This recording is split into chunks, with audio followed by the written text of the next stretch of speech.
Karon akong itudlo na pod nga naay easy input og unsa ang iyahang purpose sa atong easy input. Ato lang usa-usahon hagpato na to hangtod sa pinakalisod kay aron dali mo makat-on og dili jud mo maglibog. So karon kani nga setup og kani nga diagram sa mga nakasunod sa ako ang vlog sa niagi, pure off grid to siya. Og karon himuo na tog mura siya og hybrid kay atoa siyang butangan og easy input.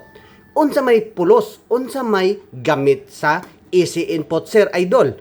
Ang purpose anak niya, in case malubat ang atoang battery, automatic mo bypass si easy in or si easy input, mauna ang imuhang DIO or distribution utility or main electric company.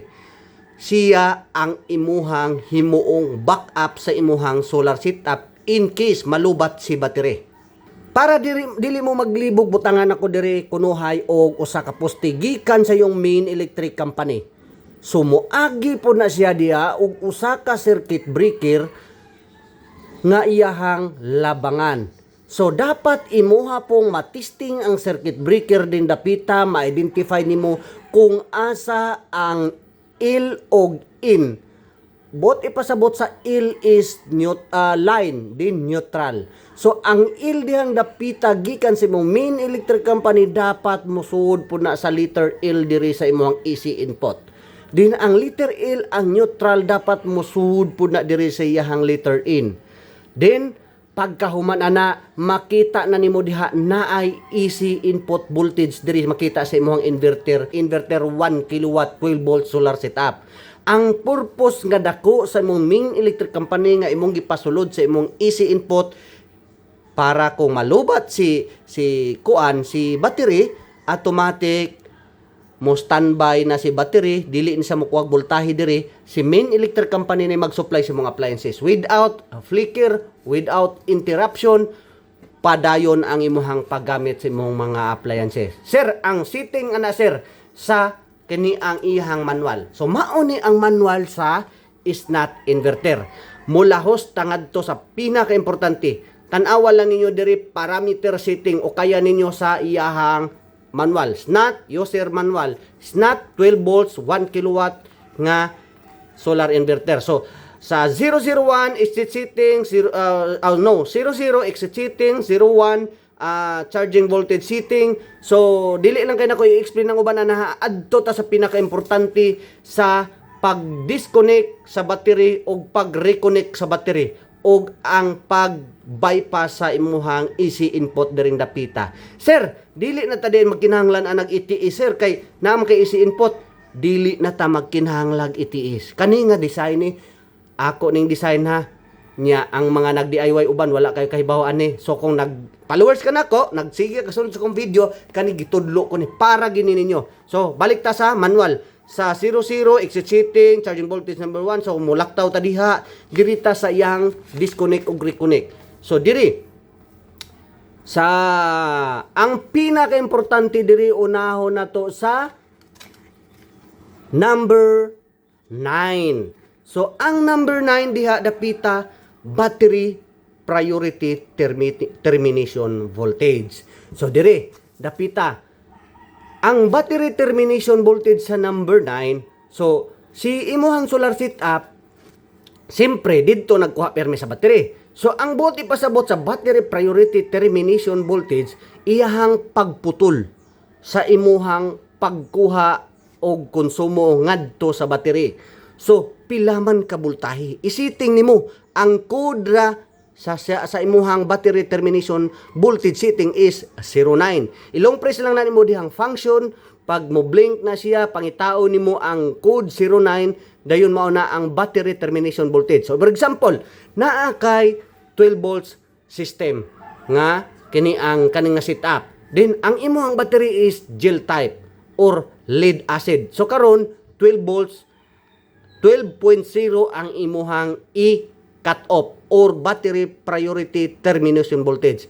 So pagbaba sa iyahang voltahe, pag abot niya 12.0, i-cut off na niya. mosulod na ang ato ang easy input. Mopuli na si easy input. Kini. Okay. So, akong usbon ha. Sa imuhang 12 volts solar setup naa kay lobat example nga 12.0. Unya, ang imuhang full charge is 14.0. Balik ko na ko. Ang imuhang full charge sa imuhang 12 volts solar setup sa lead acid nga battery or gel type, 14.0 ang imuhang full charge. So karon, ang setting nimo sa imuhang battery priority termination voltage 12.0. So pagbaba gikan sa 14 volts padong sa 12.0, automatic ikat na niya ang pagkuha diri sa imuhang battery. Si battery dili na kuhaan sa inverter para dili madrain og mayong battery. Para masunod niya ang DOD or depth of discharge sa imuhang battery para ang purpose mo lungtad og dugay si battery dili maguba og dali. Unya ang ako ang mga appliances sir mapaong pod dili na mapaong lagi kay kaning imong easy input pagpaong niya pag cut off niya dili na niya kuhon si battery automatic musud na si easy input mo bypass na diri sa imong inverter dili na maputol ang imong paggamit magpuli-puli na sila si battery o si imong easy input. Sir, ang pangutana, kanus-an naman po siya mobalik in case musaka na po ang voltahe o maigo na po sa adlaw ang ato ang solar panel.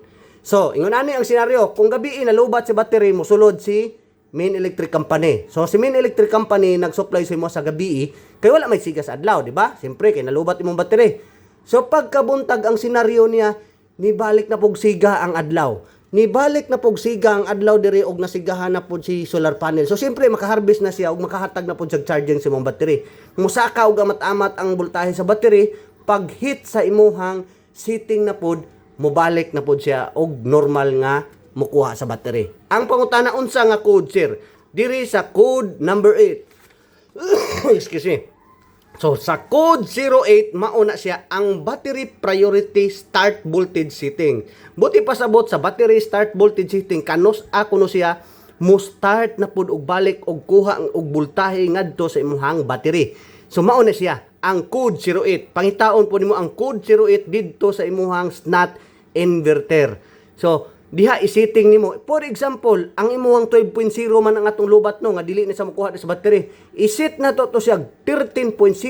For example, ang imong battery ni cut off siya sa pagkagabi 12.0 ni bypass na si main electric company. So ang imong pag-set diri sa imuhang code 08 battery priority start voltage setting is 13.0 example. Pagsaka sa voltahe pagka alas 8 sa buntag, alas 9 sa buntag, nisaka og balik ang voltahe. So pag abot niya 13.0 kay 13.0 man imong setting diri sa code 08, ni balik na pod og supply si battery sa imong mga appliances. Si easy input nimo or si main electric company automatic maputol po na siya. Dili na po na muhatag diri sa imong mga appliances. Ingon ana ang setting. Kini si creator gini, wa na ko gipang tulo suban pero karon gitudlo ko ni para ni ninyo. Mura na siya og hybrid style. So unta inyong nasabtan ang gamay nako nga pagpasabot og explanation kay para makamaog yung mga kamo na lang mo install dili na mo magbayad sa libor. Sa sunod nga video ako na pong itudlo nga ingon ani din ipuno na pud nako nga naa na pud say ETS external kay para makat-on jud mo in case kani siyang inverter maguba. Pag maguba si inverter, wala na kay easy input. Wala na po kay battery, di ba? So wala na ilapos diri sa imong easy out. Kay guba man si inverter. Pag guba si inverter or imuhang paungon, kay mag-maintenance ka, kay imuhang limpyuhan si inverter, kay perting abuga, unsaon man paglapos sa imong easy input diha, ngadto sa easy out, ug sa imong battery, unsaon pod paglapos do pag-convert sa imong inverter, kay imuhang manggipawong nag-maintenance ba ka or naguba si inverter. Unsaon paglapos diri sa easy out. So mao nang gikinahanglan magbutang tag external ETS or automatic transfer switch. Ug mas maayo pod og naa kay MTS or manual transfer switch. So sa sunod nga video ato na po nang itudlo. Ato lang sumpay-sumpayon usa-usahon na to paghagpat kay para mas makamaog yun mo para mas masundan ninyo. Sa sunod pod amat-amato lang na to klase sa wire o unsa kadakon nga wire gikan sa battery cable solar panel cable ug easy side nga cable.